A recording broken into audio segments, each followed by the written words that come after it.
Assalamualaikum warahmatullahi wabarakatuh. Kami dari kelompok 3 mata kuliah Tafsir dan Hadis Ekonomi. Kami di sini akan menjelaskan materi tentang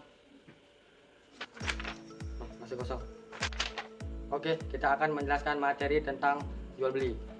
Baiklah, dari judul materi jual beli ini kita akan menjelaskan sub-sub dari judul jual beli ini. Check it out. Yang pertama itu materi tentang pengertian jual beli, rukun dan syarat jual beli, macam-macam jual beli, berselisih dalam jual beli, khair dalam jual beli, badan perantara dalam jual beli, dan yang terakhir ayat-ayat dan hadis dalam jual beli. Oke, selanjutnya kawan, saya akan membagikan materi untuk teman-teman saya ini. Mereka akan menjelaskan sub-sub yang telah saya baca tadi. Wait. Oops, ready. Oke, nah jadi dari materi-materi yang telah saya paparkan tadi, sub-subnya saya akan membagikan kepada teman-teman saya yang ini untuk mereka jelaskan selanjutnya. Pengertian jual beli. Assalamualaikum warahmatullahi wabarakatuh. Perkenalkan, nama saya Irfani Putri Injani.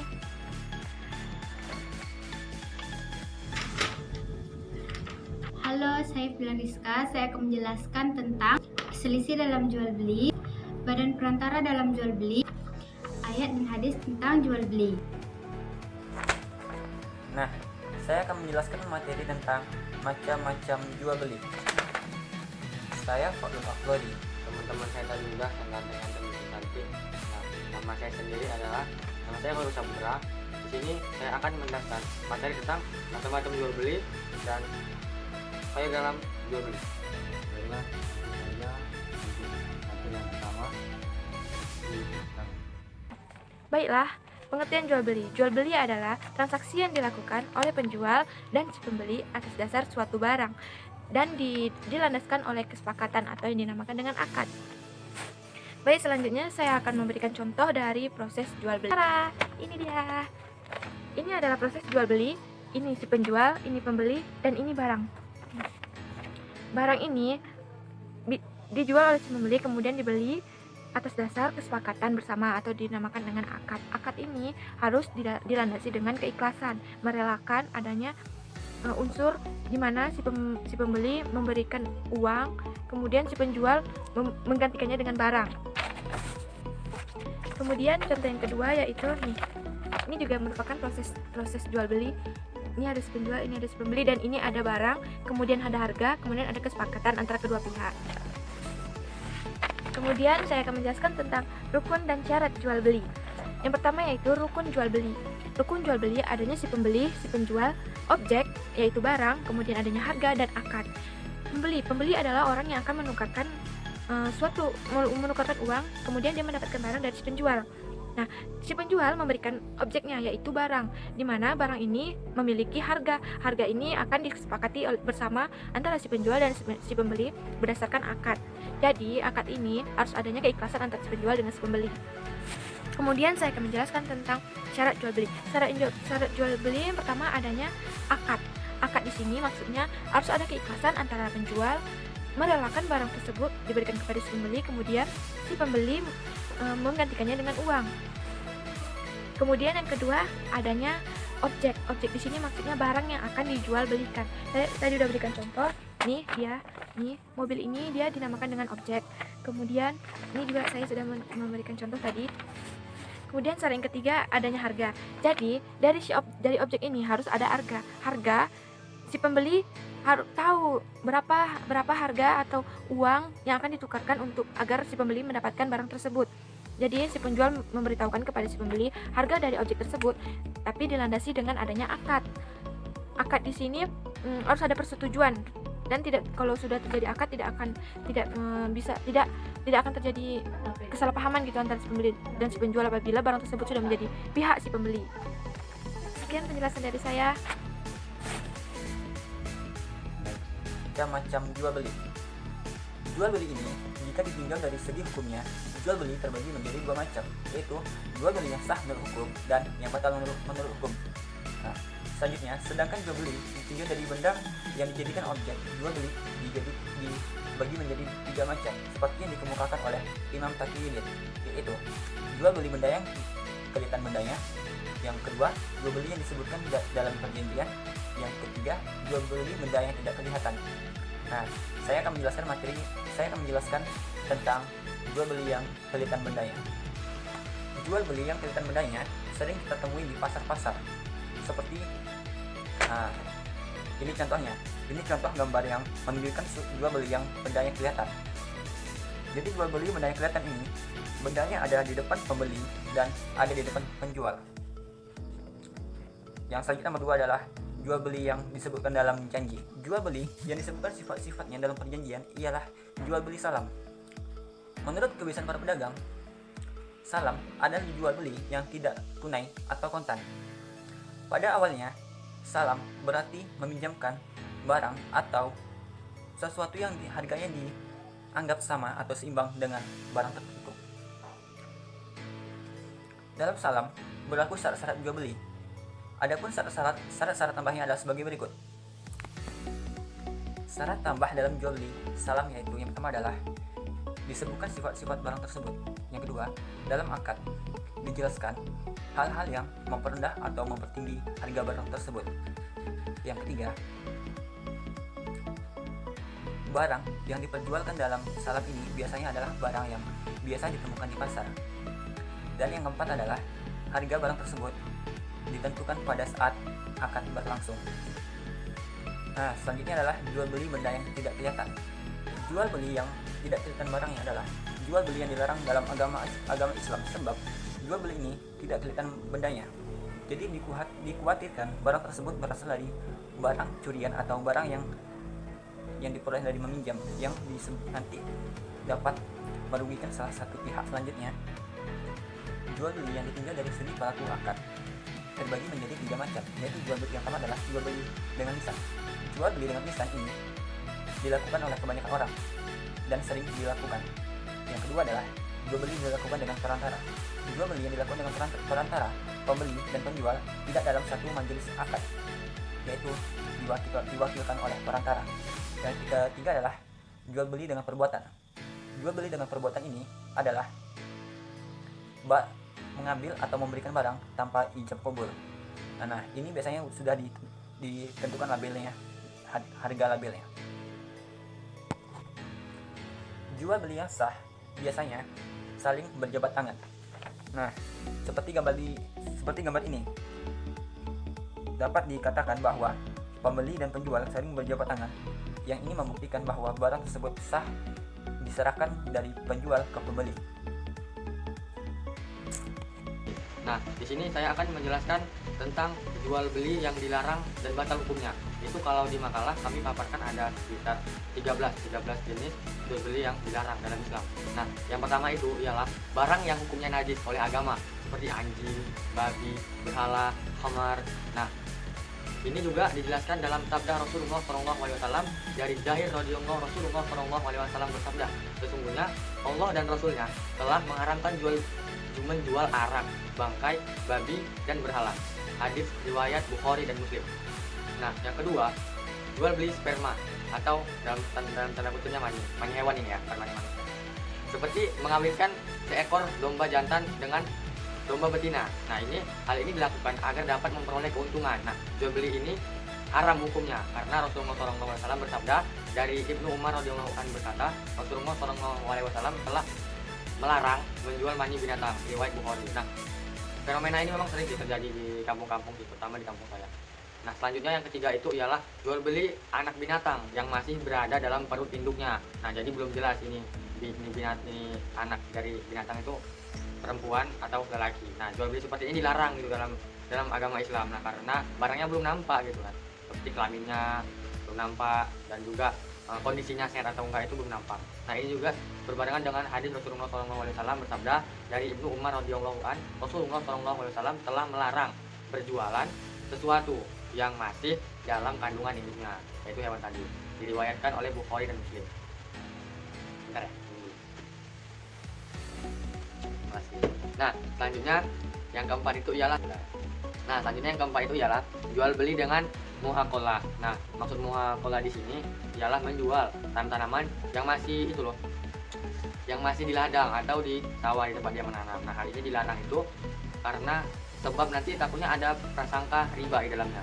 Nah, kemudian yang kelima itu ialah jual beli dengan mukhadarah, yaitu menjual buah-buahan yang masih belum pantas gitu, belum siap untuk dipanen. Nah, seperti contohnya menjual rambutan yang masih hijau, mangga yang masih kecil-kecil, dan contoh-contoh yang lainnya.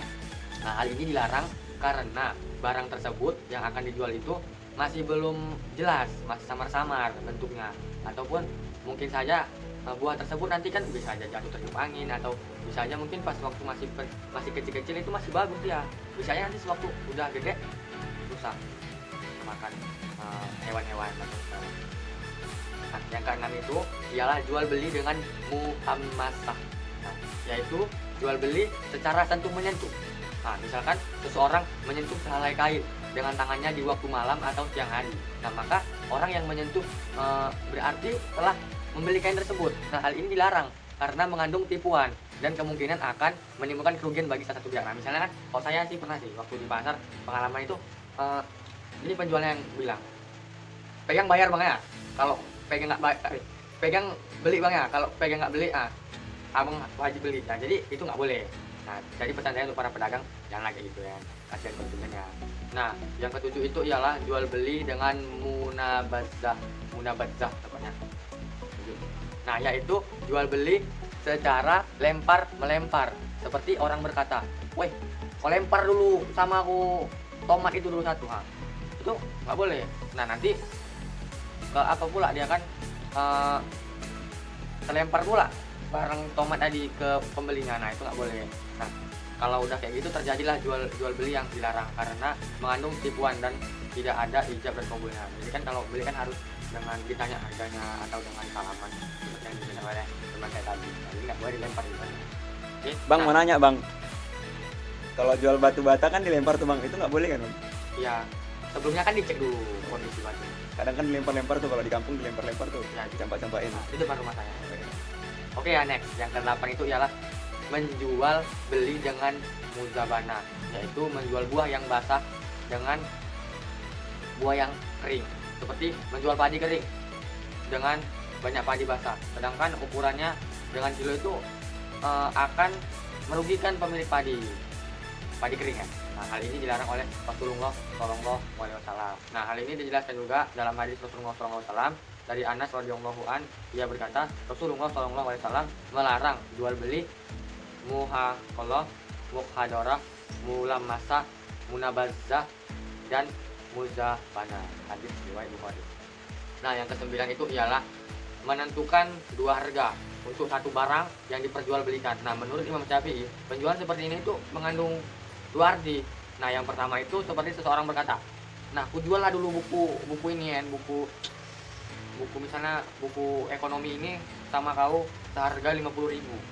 Nah, 50.000 itu dengan tunai.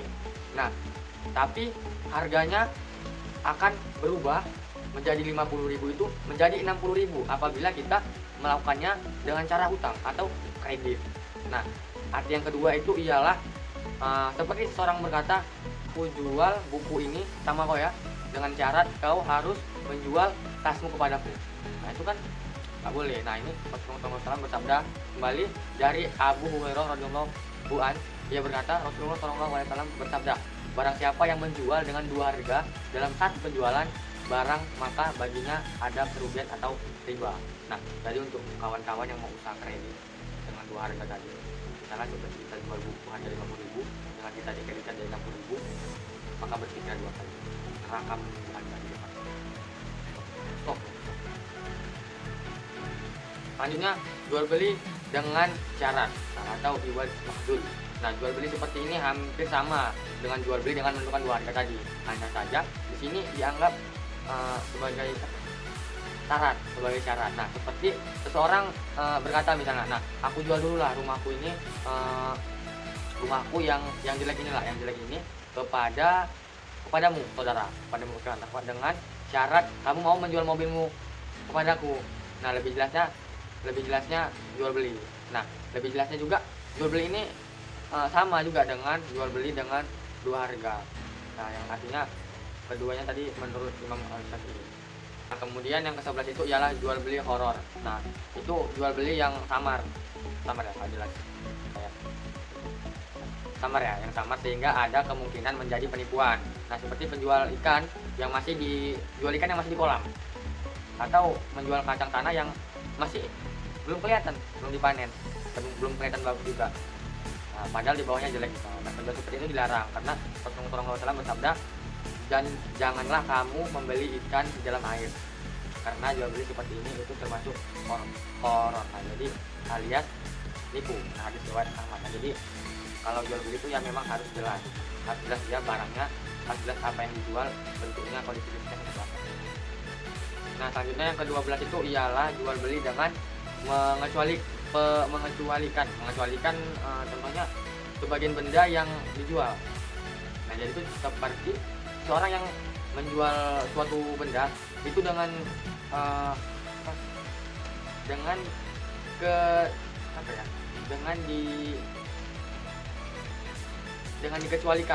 dikecualikan salah satu bagiannya. Misalnya si Fadlon menjual sebuah pohon-pohonan yang ada di kebunnya, kecuali pohon pisang. Tapi gimana coba? Dalam satu bidang tanah dia menjual pohon-pohonnya semua kecuali pohon pisang. Itu gimana Fadlon? Nah, kemudian jual beli ini sah sebab yang dikecualikannya jelas. Namun bila yang dikecualikan tidak jelas atau mazul, nah jual beli ini disebut batal. Nah, Rasulullah SAW bersabda, Rasulullah melarang jual beli dengan muhaqqallah, muzabana, dan yang dikecualikan kecuali bila ditentulah. Hadis riwayat. Selanjutnya itu yang ke-13 ialah larangan menjual makanan hingga 2 kali ditakar. Nah, hal semacam ini itu menunjukkan kurangnya saling percaya antara penjual dan pembeli. Nah, jumhur ulama berpendapat bahwa seorang yang membeli sesuatu dengan takaran yang telah diterimanya, kemudian ia menjual kembali, maka ia tidak boleh menyerahkan kepada pembeli kedua dengan takaran yang pertama, sehingga ia harus menakarnya lagi untuk membeli yang kedua. Rasulullah SAW bersabda, melarang jual beli makanan yang 2 kali ditakar dengan takaran penjual yang takaran pembeli, takaran penjual dan takaran pembeli. Hadis riwayat Ibnu Majah dan Daruqutni. Nah, selanjutnya masih pada pembahasan macam-macam jual beli. Nah, ini ada beberapa macam jual beli yang dilarang oleh agama tetapi sah hukumnya. Nah, namun orang yang melakukan ini mendapat dosa. Nah, jual beli itu ada 4. Ya, yang pertama itu ialah menemui orang-orang di kampung, di desa sebelum masuk ke pasar untuk membeli benda-bendanya dengan harga yang semurah-murahnya sebelum mereka tahu harga pasarannya. Kemudian ia jual dengan harga yang tinggi-tingginya. Nah, perbuatan ini sering terjadi di pasar-pasar yang berlokasi di daerah-daerah. Nah, ini terletak di perbatasan antara kota dan kampung. Nah, tapi bila orang yang di kampung ini sudah mengetahui harga pasaran harga jual belinya, ini seperti ini tidak apa-apa. Nah, misalnya contoh ada seorang dari kota datang ke kampung, ke desa untuk membeli bawang dengan harga semurah-murahnya, dan kemudian dibawa ke kota dijual setinggi-tingginya. Nah, ini nggak boleh. Nah, tapi menjadi boleh apabila orang kampung tersebut sudah tahu harga pasarannya. Nah, Rasulullah SAW bersabda dalam hal ini, tidak boleh menjualkan orang hadir atau orang di kota barang-barang orang di dusun atau baru datang. Nah, hadis riwayat Bukhari. Yang kedua itu jual beli yang misalnya jual beli barang yang lagi ditawar oleh orang lain. Nah, misalnya ada transaksi antara seorang penjual dan seorang pembeli. Nah, jadi misalnya si pembeli A ini sedang bertransaksi, sedang nego-nego dengan si penjualnya. Jadi dia menawar harga. Datanglah si pembeli B. Dia berkata seperti ini. Nah, udah Bu atau Pak, saya beli aja barang itu dengan harga yang lebih mahal. Nah, ini nggak boleh karena kan masih ada perbincangan atau tawar menawar dengan antara pembeli A dan penjual tadi. Nah, jadi sikap pembeli B tadi salah. Nah, berkaitan dengan hal ini Rasulullah SAW bersabda, tidak boleh seorang menawar di atas tawaran saudaranya. Nah, ini jelas ya, hadis riwayat Bukhari. Yang ketiga itu jual beli dengan najasyi, ialah seseorang menambah atau melebihi harga temannya dengan maksud memancing-mancing orang agar orang itu mau membeli barang kawannya. Nah, itu jahil ya sebenarnya. Nah, hal ini dilarang oleh agama. Nah, berkaitan dengan hal ini juga Rasulullah SAW bersabda telah melarang melakukan jual beli dengan najasi. Hadis riwayat Bukhari dan Muslim. Keempat, menjual di atas penjual orang lain. Nah, umpamanya itu seorang berkata, kembalikan aja barang itu ya kan, kembalikan aja sama penjualnya. Nah, nanti barangku aja yang kau beli, atau barangku aja yang kamu beli dengan harga yang lebih murah dari barang itu. Nggak boleh ya, kayak etis sih, kayak etis. Seperti hadis Rasulullah SAW juga melarang dalam hal ini, yang berbunyi Rasulullah SAW bersabda, seorang tidak boleh menjual atas penjualan orang lain. Nah, jadi ini semacam apa ya? Tadi kan menawar di atas orang lain, kalau ini menjual di atas penjualan orang lain. Nah, selanjutnya saya akan menjelaskan submateri dari bahasan jual beli ini, yaitu khiyar dalam jual beli. Nah, dalam fikih muamalah, khiyar itu, hak khiyar dalam jual beli itu adalah hak yang dimiliki oleh pihak-pihak yang melakukan transaksi, misalnya antara penjual dan pembeli. Nah, ini keputusan hak mereka apakah transaksi itu akan diteruskan atau dibatalkan. Nah, karena terjadinya sesuatu hal. Nah, khiyar itu dibagi atas 3. Yang pertama itu khiyar majlis. Jadi khiyar majlis itu misalnya antara penjual dan pembeli itu masih ada dalam satu tempat khiyar majelis. Nah, khiyar majelis ini dimaksudkan ialah tempat berjual beli. Nah, jadi antara penjual dan pembeli itu masih ada dalam satu tempat. Nah, ini boleh dilakukan pembatalan dalam jual beli. Nah, bila keduanya telah berpisah dari tempat akad tersebut, maka khiyar majelis tidak boleh dilakukan. Nah, misalkan Pak, saya mau beli ini dong, tomat.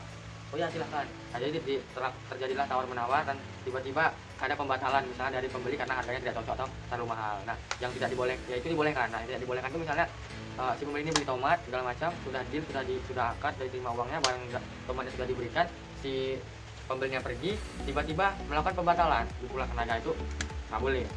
Nah, yang kedua itu khiyar syarat. Nah, seperti penjual di dalamnya ini disyaratkan sesuatu oleh penjual ataupun oleh pembeli. Nah, seperti contohnya itu aku jual rumah ini dengan harga 100 miliar, mahalnya 100 juta aja, 100 juta dengan syarat khiyar selama 3 hari. Nah, jadi kayak tempo gitu ya. Nah, Rasulullah SAW bersabda, kamu boleh khiyar pada setiap benda yang telah dibeli selama 3 hari 3 malam. Nah, kemudian yang ketiga itu ialah khiyar aib. Nah, dalam jual beli ini disyaratkan kesempurnaan benda-benda yang dibeli. Jadi harus dengan kondisi yang baik dan sebaik-baiknya. Nah, seperti seseorang berkata, saya beli mobilmu ini seharga sekian, bila mobil itu cacat akan saya kembalikan.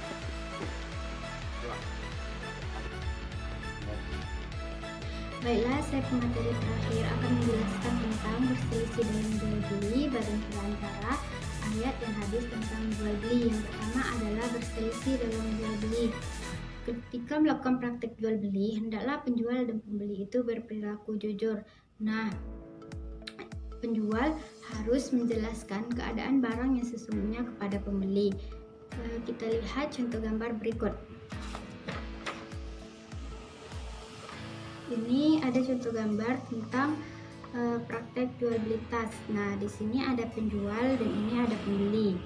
Nah, apabila terjadi perselisihan di antara penjual dan pembeli, yang mana di sini tidak ada saksi mata, maka pendapat yang didengarkan adalah pendapat penjual. Kenapa? Karena kita berpatokan kepada hadis yang diriwayatkan oleh Ibnu Majah, yang artinya apabila terjadi perselisihan antara penjual dan pembeli, maka pendapat yang didengarkan adalah pendapat penjual apabila tidak ada saksi mata. Nah, badan perantara dalam jual beli. Badan perantara di dalam jual beli dinamakan dengan syimsyar. Syimsyar adalah orang yang menjual barang orang lain atas dasar orang tersebut akan diberi upah. Nah, di sini ada contoh gambar.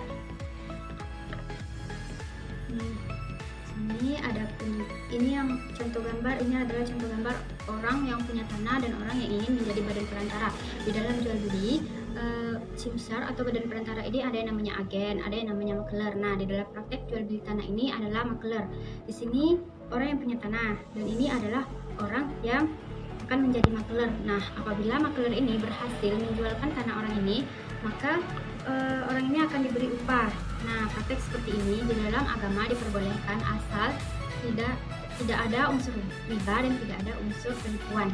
Baiklah, yang terakhir tentang ayat dan hadis jual beli. Ayat tentang jual beli ini dijelaskan di dalam surat Al-Baqarah ayat 275 yang berbunyi Bismillahirrahmanirrahim wa ahallallahul bai'a wa harrama riba, yang artinya Allah menghalalkan jual beli dan mengharamkan riba. Nah, ayat ini terdapat dua kemungkinan makna. Saya mengutipnya dari buku Tafsir Ayat dan Hukum Imam Syafi'i, buku terjemahan oleh Bani Hasim Solihin. Nah, dua kemungkinan makna itu adalah, yang pertama, Allah menghalalkan jual beli yang biasa ditransaksikan manusia atas dasar saling menyewa. Dan yang kedua adalah Allah menghalalkan jual beli apabila tidak dilarang oleh Nabi. Nah, makna yang pertama itu transaksi yang biasa dilakukan manusia. Contohnya seperti apa? Seperti gambar berikut.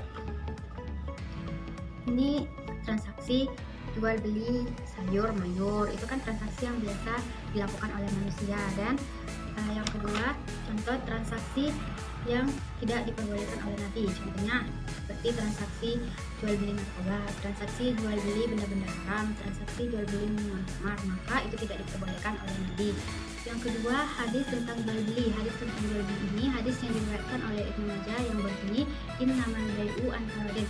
Jual beli itu atas dasar suka sama suka. Seperti yang telah saya jelaskan sebelumnya, jual beli itu walaupun atas dasar suka sama suka, tapi yang diperjualbelikan benda-benda haram, maka jual beli tersebut tetap dilarang oleh agama. Nah, baiklah, itulah penjelasan dari saya. Selanjutnya dikembalikan kepada moderator. Oke, sekian video dari kami. Kami ucapkan terima kasih dan mohon maaf atas segala kekurangan yang telah kami sampaikan. Jazakumullah khairan. Barakallahu fikum. Assalamualaikum warahmatullahi wabarakatuh. See you next time. Thanks for watching.